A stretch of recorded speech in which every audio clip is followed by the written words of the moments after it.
श्री पुंडलिक विजय ते अध्याय 26. ओम नमोजी पुंडलिका सर्वदिंद्रे चालका तुझे गुण गाता मुका विधेयी झाला तुझे गाऊ कसे गुण तू अनंत गुणात निधान सर्व सुखरूप जाण पुंडलिका तू प्रभू तुझे गुण वर्णन करण्यास हे अरूपमन मनाशी पूर्णपण तुझेची गा तुझे लीला गुण अनंत जणू संजीवनी अमृत प्राशन करता अमृत जीवत होती त्या अमृताची कथा भक्त ज्ञानाची गाथा ती वर्णवतो सर्वता तव कृपेनं करून पहाया अध्यात सद्गुरु जीवन विख्यात ते करतो श्रुत येथे श्रोते हो श्री सद्गुरु अनंत ब्रह्मस्वरूप असीमित ब्रह्मारूप देशकालीन सीमातीत चैतन्यरूपी सद्गुरु विज्ञान भूमिकेत राहतो निविकल्प समाधीत त्याचे ते कार्यालय देखत दिव्यरूपी सर्व ब्रह्मांडाचे केंद्र असता सद्गुरु पूर्णचंद्र जीवन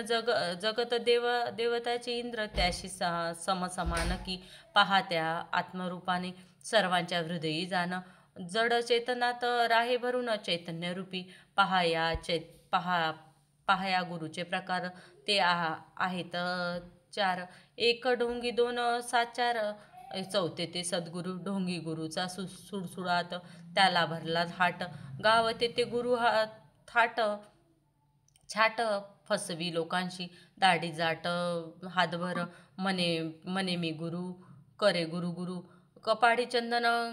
गळा माडभार चाले तुरु तुरु संसार दैव योगी आटला मग तो बाहेर निघाला वेश पालटून आपुल्या त्यागला म्हणे संसार काही संसाराचा भार वाहून होती बेचार मग त्यातून सुटण्याचा विचार गुरुपणाचा घेतील कष्टाशी ते कमजोर परी संसार सुखाचे लाचार बिनकष्टी सुख साचार पाहिजे म्हणती म्हणून संसार त्यागून मूलबाळ कुटुंबाशी सोडून घेती गोसावी पण परात्र सेवती पहा गावोगावी हिंडती भक्त सज्जन धुंडती मग त्याच्या घरी बसती निष्मिष्ट जोडीत दिवसभर चहा पाणी जेवणाच्या मेजवानी ऐकून जग व्यवहारिक गोष्टीनं दिवस चालती मजेत मन शुद्ध नाही तिळभर आसक्ती संसारावरी भक्ती ज्ञान नाही अंतरी गुरु ढोंगी जाणावा तो गृहस्था घरी निवास स्नान संध्या करी सोयेच्छेन येथेच पोतीचा शब्द छड दुःखास करी कष्टाचा मनी म्हणे बरा योग चालले संपदिले सोंग जीवन निर्वाहाचा चांग मार्ग सापडला म्हणे देवा तुझे उपकार मजवर झाले फार फुकट जीवन निर्वाहाचा वर दिला तू मजला नाहीतरी कष्टी जीवन होते माझ्या गृही जाण म्हणून आलो धावून चरण धरले तुझे चरण धरला ते पहा बरेच झाले भक्त तुझे भले भले निर्वाह माझ्या करतील जाऊनी भक्ता घरी आरती मोठ्याने करी म्हणे देवा श्रीहरी भूक लागली फार लक्ष नशे आरतीत प्रार्थनास उपासनेत पोटावरील सर्व चिंता परमांत कशापरी माझ्या देहाची सोय लावा म्हणे गुरुराया तूच माझी माया या संसारी नाही परमार्थ साधन व्यर्थ हिंडे रान गुरुचे नाव घेऊन पोटार्थी ऐसे ढोंगी गुरु जगती त्यांचे हे विचित्र स्थिती स्वयंभोगती अशांती दुसऱ्यास त्रास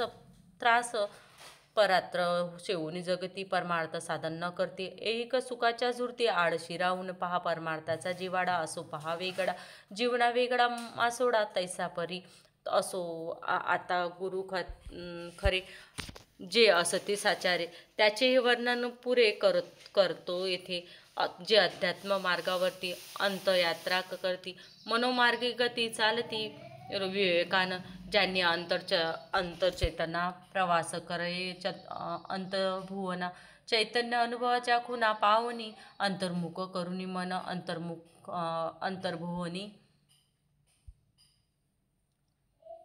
मार्गक्रमण शुद्ध करून अंतकरण चाली अन्नभुवनाच्या विठ्ठली मन जिथे भरले अज्ञान पंचविषयी भ्रमजान येथे वशे भोगुनी दुःख अनंत जन्म मृत्यूचे भोगुनी अन्नभुवनाचे मन विटले ज्याने मायेने मायेस म्हणून मन तिळभर करी सद्गुरुशी हाक मारी म्हणे देवा मज तारी संसार हा दुःख मूळ भाग्याने सद्गुरु मिळता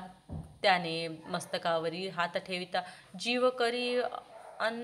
यात्रा अध्यात्मक मार्गावरील प्राणभुवनाची प्रथम भूमिका, यात्रेचा प्रारंभनिका, दुसरी तिसरी चौथी क्रमक सर्वथा जाई मनभुवनात, पाचवी भूमिका मनभुवनात जेथे मन होईल नियंत्रित, महापुरुष येथे राहता, गुरु पाचव्या भूमिकेत, साधक आहे भ्रमित, मिथ्या भ्रमाच्या हदीत परिउन्नतकारी, जरी पाचवी भूमिका भ्रमाची तरी ती चैतन्य विकासाची, आध्यात्मिक क्रमगतीची असे उन्नत, या भूमिकेवरील जाण स्थूल सूक्ष्मदेह भाषे कोठा समान, चेतना उन्नत म्हणून विचार, इतरांचे ओळखी, पाचव्या भूमिकेतील ते जाण तो माना गुरु समान, पाचव्या भूमिकेचा गुरु जाण म्हणावे तयाशी, ऐसा गुरु खरे मान, शिष्याशी उंच करी, तयाची अनुग्रहाची रीत करतो पहा निवेदित, जे मंत्र सांगतो कानात, नेत्रात दृष्टी जमविता, महापुरुष पाचव्या भूमिकेची चमत्कार न करता साचे, जयांना प्राणभुवनाचे भान नसे म्हणून, आता मनोभुवनात सहावी भूमिका उन्नत, जेथे पहा संत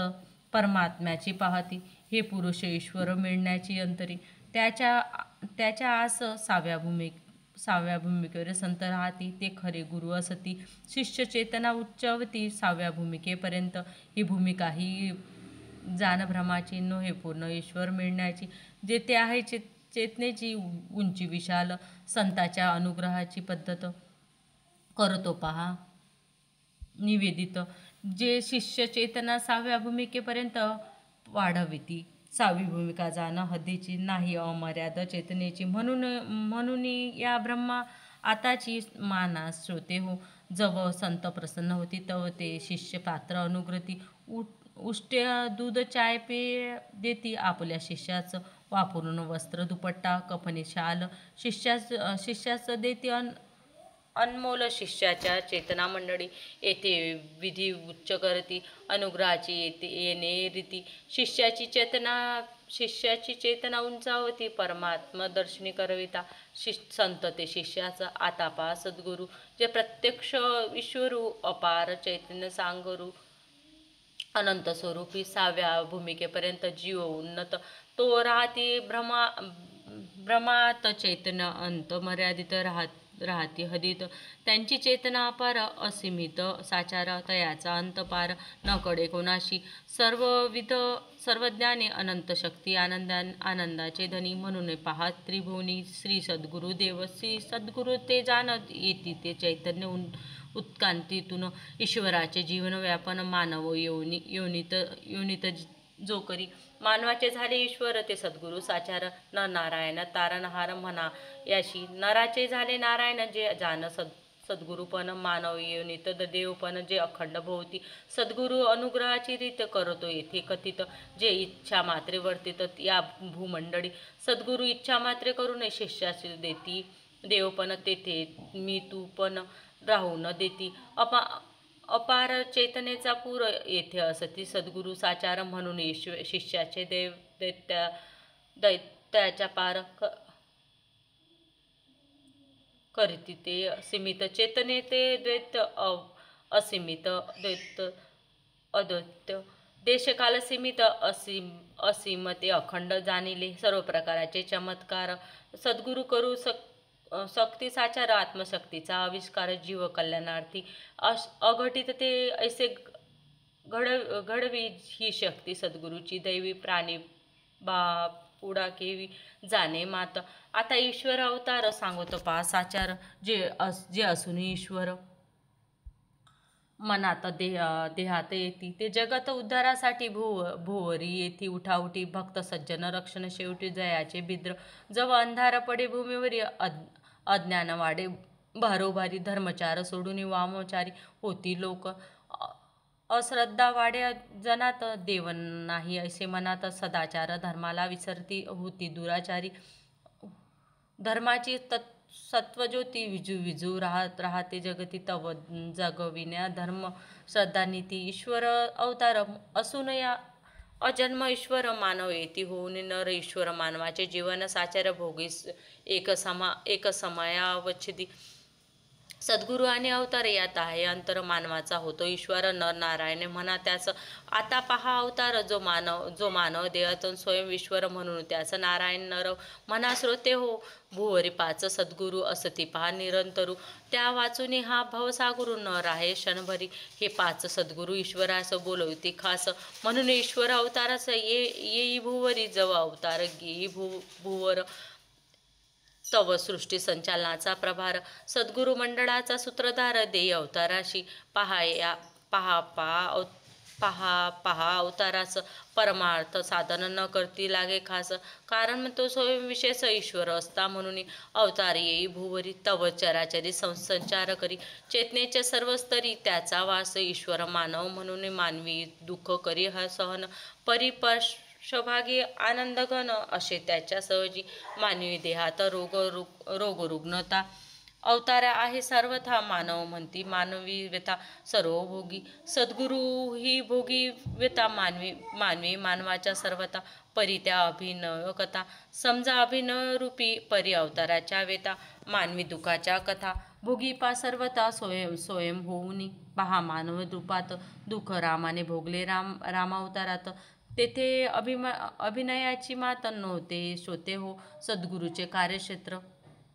मर्यादित अवताराचे असमित देश धर्मकालित सर्वव्यापी सद्गुरू अवतारात नाही भेद स्वरूपाने ते भेद मानुनी खेद करू नये श्रोते हो सद्गुरू बनतो ईश्वर हा स्वयं ईश्वर सिंधू तो मिळता सागर एकरूपी सद्गुरूची स्वयंसत्ता परमानंता असे सर्वता ईश्वरी अधिसत्ता म्हणून दैव कार्य करी त्या ईश्वरी देवी कार्याचा महिमा अगम्य साचा ईश्वराच्या ईश्वरीपणाचा गारिमा अगाध सद्गुरू पुंडलिक बाबा ईश्वर कृष्ण चैतन्य अवतार ज्याचे वर्णन मी साचार कसे करू त्या पुंडलिक प्रभूचे महिमान नच आकडे कल्पज्ञानानं जो म्हणे मी मानव कारणात मृत झालो बा बाप्पा नागपुराचे शोभायात्रेत देव पुंडलिक दिव्यमान होते शोभत ते पाहून ते अचंबित झालं ते तव मी म्हटले देवाला काय देवा तुझी वैभव लीला तव मृत्य मानवासाठीचही रे ऐसे बोलला देव पुंडलिक अरे बा मानव ऐसा संबोधून देव पुंडलिक बोलत होते मानवा लागून आम्ही रामकृष्ण ऐसे म्हणून ते बोलले मजपाशी त्या पुंडलिक प्रभूचे उपकार म्हणून मी ग्रंथविस्तार अध्यात्म प्रमेय सेवून साचार सखी सुखी व्हा श्रोते हो इथं श्री पुंडलिक बाबा जीवन दर्शन श्री पुंडलिकानुच बाबा धांडे निमित्त करून श्री सद्गुरू पुंडलिक बाबा घेती लिहून 26 गोड हत्या श्री सद्गुरू पुंडलिकार्पण मस्तू ओम शांती शांती शांती.